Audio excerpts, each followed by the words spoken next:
You just yawned reading that sentence. Don't deny it. Your brain did it automatically. You couldn't stop it if you tried. Yawning is one of the strangest things humans do. We do it before we're born. Fetuses yawn in the womb at 11 weeks. We do it when we're tired. We do it when we're bored.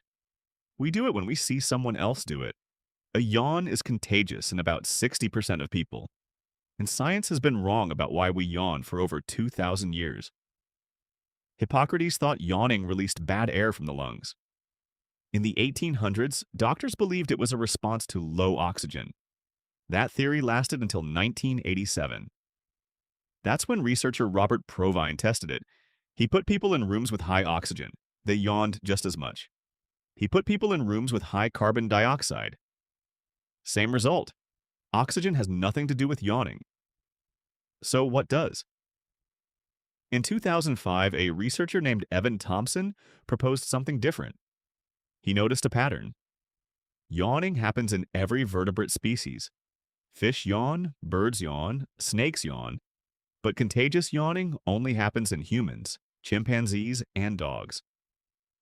Why only some species? Thompson believed it was about empathy. Contagious yawning requires mirror neurons. Those are the cells that fire when you watch someone else do something. They let you feel what they're feeling. A 2010 study at the University of Pisa tested this.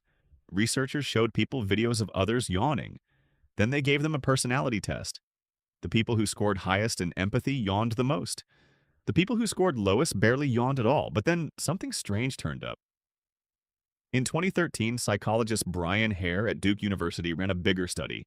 328 people, same setup. Watch yawning videos, count the yawns. The result? No connection to empathy at all. Hare's data showed something else. Contagious yawning might just be a fixed trait. Some people are contagious yawners, some aren't. And it doesn't change much throughout your life. So the empathy theory took a hit, but it didn't die. Because in 2016, researchers in Finland did something no one had done before. They put people in an MRI machine and made them watch yawns.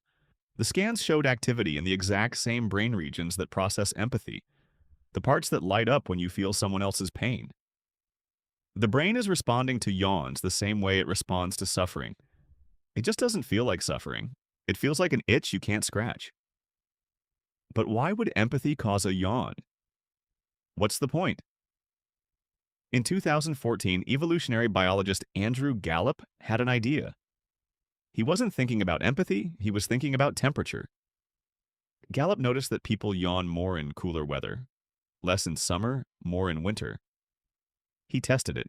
He had people watch yawning videos. Some held a cold pack, some held a warm pack. The cold pack group yawned significantly more. His theory? Yawning cools the brain. When you yawn, you pull in a massive burst of air. That air cools the blood vessels in your nasal cavity. That cooler blood moves to your brain. Your brain temperature drops by a fraction of a degree, just enough to improve alertness. He tested this on rats in 2019. He induced yawning, measured brain temperature. It dropped every time. The cooling theory had physical proof. But here's where it gets strange. Why would a cooling reflex be contagious? Why would seeing someone else cool their brain make you need to cool yours? Gallup thinks it's about group survival. In ancient human tribes, if one person was getting drowsy, that was dangerous. They were all vulnerable. Contagious yawning spread alertness through the group like a wave. One person yawns, their brain cools, they sharpen up. The people around them do the same. The whole group stays awake a little longer. It's a primitive alarm system built into our biology. And it explains something even stranger. In 2015, a study found that psychopaths are significantly less likely to catch a yawn.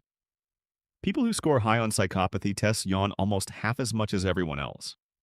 The empathy circuit is damaged. The alarm doesn't spread. Your dog catches your yawns. But a psychopath won't. Think about what that means. A yawn is not a sign of boredom. It's not a sign of tiredness. It's a test. Every time someone yawns near you, your brain is being measured.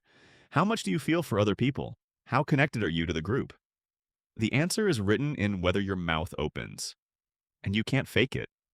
You can't pretend to catch a yawn. Either your mirror neurons fire or they don't. Either you're wired for connection or you're not, and you have no control over which one you are. So the next time you're in a room and someone yawns, watch what happens. Not to them, to everyone else. The people who yawn back are feeling something they can't explain. The people who don't might be feeling nothing at all. A yawn is the smallest window into someone else's mind.